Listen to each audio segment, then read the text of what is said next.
Hello everyone, कैसे हैं आप सब और क्या हाल समाचार हैं आपके। 20% की तेजी हो गई न्यू लिस्टेड शेयर में। जी हाँ, और धमाका रिटर्न। कुछ दिन पहले ही हमने इस पे वीडियो बनाई थी, आप लोगों को बताया था शेयर किस तरीके से है और किस तरीके से एक फ्यूचर का शेयर बन सकता है।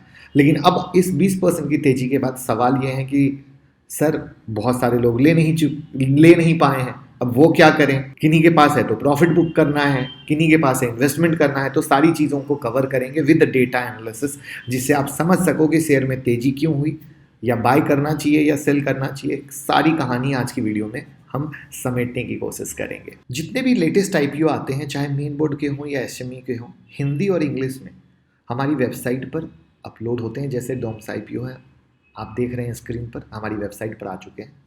तो लिंक डिस्क्रिप्शन में finovins.com पर आईपीओ सेक्शन में जाकर आप सारे ब्लॉग पढ़ सकते हैं और खुद के बॉस बनकर डिसीजन ले सकते हैं। बाकी उनकी जो भी अपडेट या स्टॉक मार्केट की अपडेट है वो टेलीग्राम चैनल और हम ब्रॉडकास्ट में डालते रहते हैं, लिंक डिस्क्रिप्शन में जुड़ सकते हैं।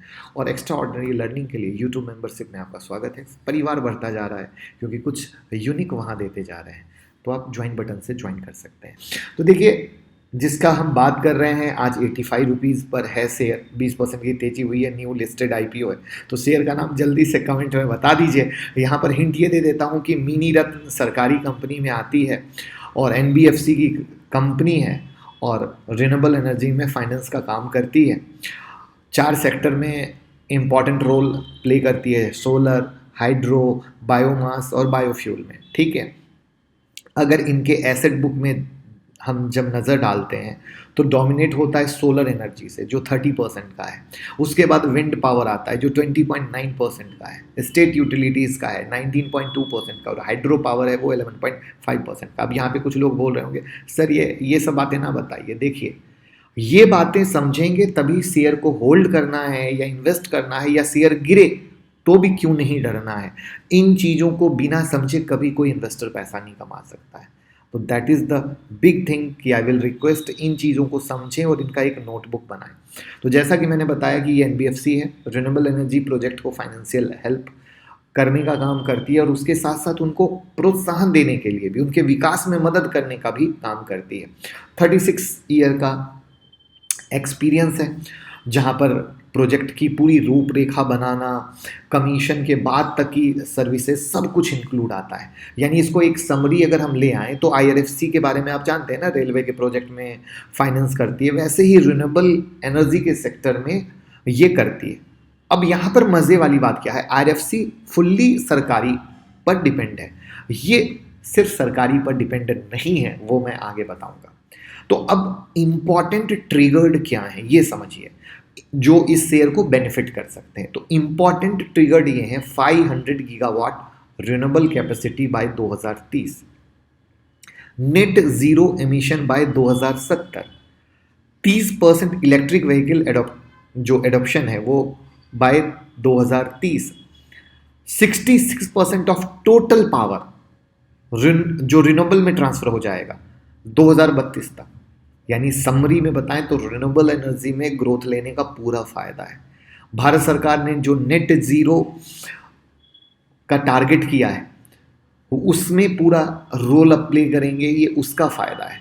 तो इस तरीके से ये इनके इंपॉर्टेंट ट्रिगर्ड हैं। हम टेक्निकल एनालिसिस पे भी आएंगे, ब्लास्ट पे भी आएंगे। यहाँ पर इनका जब लोन बुक देखते हैं तो कंप्लीट डाइवर्सिफाइड है, जो 47,514 करोड़ का है सितंबर 2023 के मुकाबले के अनुसार।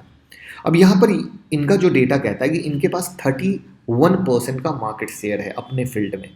अगर अपने फील्ड में 31% का मार्केट शेयर है तो बहुत तगड़ा मार्केट शेयर है, ये तो आप समझ पा रहे हैं। और यहाँ पर जो इनका ग्रोथ है लोन देने में, ग्रॉस लोन पोर्टफोलियो, वो 30% CAGR से बढ़ता जा रहा है।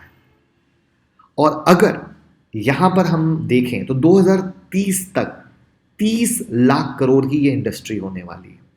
अब 30 लाख करोड़ की अगर ये इंडस्ट्री हो गई तो इनको कितना बिजनेस मिलेगा? 9 लाख करोड़ का मिलेगा, क्योंकि मार्केट शेयर 31% का है। तो उस हिसाब से जितना बिजनेस मिला कंपनी उतना ग्रो करेगी। सही है? वीडियो को जल्दी से लाइक करके मोटिवेट कर दीजिए, एकदम आसान भाषा में। कंपनी का प्रॉफिट आफ्टर टैक्स जो बढ़ा है वो 58% CAGR से बढ़ा है सेम पीरियड। अब सेम पीरियड क्यों बोला हूँ ये ध्यान से देखिएगा, ये जो डेटा मैं बता रहा हूँ 2021 से 2023 के बीच का है, यहीं पर खेल है जो बताऊंगा कैसे किसी कंपनी का टर्न अराउंड होता है। अगर हम देखते हैं कि इनका जो भी प्रोसेस है वो 21 से 23 देखें तो यहाँ पर इनके अब हम जियोग्राफिकली जो इनका डाइवर्सिफाइड पोर्टफोलियो है वो 23 स्टेट और 5 यूनियन टेरिटरीज में है और 60.72% का जो लोन बुक है टॉप 5 स्टेट से, राजस्थान से 15.5%, कर्नाटका से 13.8%, आंध्र प्रदेश से 13.7%, गुजरात से 9.9%, महाराष्ट्र से 7.9%। ये सितंबर 2023 की बात है। अब सेक्टर वाइज जो हमने आपको कहानी बताई थी कि इनका लोन बुक डाइवर्सिफाइड है और ये सिर्फ सरकारी पे डिपेंड नहीं है, तो प्राइवेट सेक्टर से इनका जो आ रहा है लोन बुक वो 73% का है और पब्लिक सेक्टर में 27% का। आई बात समझ में? अब यहाँ पर अगर हम इनके पीयर से इनको कंपेयर करते हैं तो इनका एसेट क्वालिटी बेस्ट है। यस, कहोगे कैसे? तो ग्रॉस एनपीए जो है वो इनका गिर रहा है, 3.1% आ गया है, जबकि ये 5.1% था। नेट एनपीए इनका डाउन हुआ है, 2.7% था जो घट के 1.7% आ गया है। यहाँ पर अगर हम नज़रिया देखें कि पीयर कौन है तो आरईसी और पीएफसी है। जब लिस्ट हो रहे थे तब वैल्यूएशन वाइज करेक्ट था बट 20% की तेजी होने के बाद, यानी आज ये इस लेवल पे पहुंचने के बाद अब स्टॉक कहीं ना कहीं थोड़ा महंगा हो गया है। बट एक होती है आईपीओ ट्रेडिंग स्ट्रेटजी, हम उस पर आएंगे, बट हमने निगेटिव पॉइंट आपको नहीं बताया है। निगेटिव पॉइंट ये है कि कंपनी का पूरा पोर्टफोलियो रिन्यूएबल सेक्टर पर डिपेंड है। अगर ये सेक्टर कभी भी डाउन हुआ तो कंपनी की हालत खराब हो जाएगी। इसको आप ऐसे समझो, मैं लास्ट 3 ईयर से रिन्यूएबल पे सरकार का फोकस, पूरी दुनिया का फोकस, इंडिया का स्पेशल फोकस, तो इनका फाइनेंशियल स्टेटमेंट लास्ट 3 साल में जबरदस्त सुधार हुआ है, उससे पहले जबरदस्त नहीं था। और अगर सरकार की पॉलिसी, जैसा कि मैंने बताया, पूरा फोकस, तो सुधार हो गया।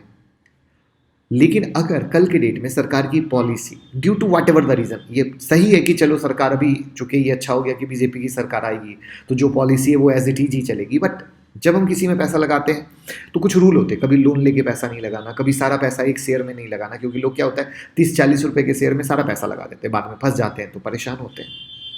तो सरकार की पॉलिसी कहीं भी थोड़ा भी चेंज हुई, सरकार का थोड़ा भी ध्यान हट गया तो इसको क्या होगा? नुकसान होगा। तो ये कई सारे पॉइंट ऐसे होते हैं जब हम इन्वेस्टमेंट में नज़र रखते हैं। वहीं पर आपके सामने जो ये चार्ट है जो स्क्रीन पे दिख रहा है, जब हमने लास्ट वीडियो बनाई थी तो हमने आप लोगों के साथ शेयर भी किया था कि ये टॉप लगा और गिरावट हुई और साइडवेज हो गया, जहाँ पे 69 के ऊपर का ये ब्रेकआउट हुआ और ब्रेकआउट के बाद ये यहाँ तक आया है एज पर फ्लैग पैटर्न के हिसाब से।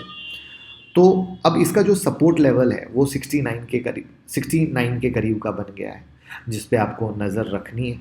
ओवरऑल लॉन्ग टर्म अगर आप एक इन्वेस्टमेंट हैं तो इन्वेस्टमेंट का फोकस अगर आप रखते हैं तो सरकार के नज़रिए से, कंपनी के नज़रिए से वो सारे पैरामीटर जो देखने होते हैं उस नज़रिए से निगेटिव पॉइंट को मिलाते हुए भी चीज़ें सही है। बट कोई भी चीज़ क्या होती है, लगातार ऊपर नहीं जाती है। अगर हम 5 साल के विज़न में किसी का रिटर्न लेने के बारे में सोचते हैं तो वहाँ पर ऊपर नीचे कई सारी कहानियाँ होती है। तभी कहा जाता है कि लोन लेके पैसा ना लगाओ, एक शेयर में पैसा ना लगाओ। तो ओवरऑल ये एकदम बहुत क्रिस्प क्लियर वीडियो है जहाँ पर मैंने क्लियर आपको बताया कंपनी अच्छी है, किस तरीके से कर रही है, किस तरीके से क्यों ब्रेकआउट हुआ, चार्ट पे किस तरीके से हुआ, आपको आगे क्या करना चाहिए। अगर इन्वेस्टर हैं और आपके पास है तो डेफिनेटली आप आराम से 5 साल का विजन कर सकते हैं। आप पोजिशनल ट्रेडर हैं तो आप ट्रेलिंग स्टॉप लॉस कर सकते हैं, राइट। और चूँकि ऑलरेडी 3 दिन पहले वाली वीडियो में फ्लैग और ये ब्रेकआउट आपके सामने है, तो आई होप कोई चीज़ अधूरी रही नहीं है। तो बस ऐसे ही फॉलो करते रहिए, प्यार देते रहिए, अच्छी अच्छी वीडियो बनाते रहेंगे। Thank you so much.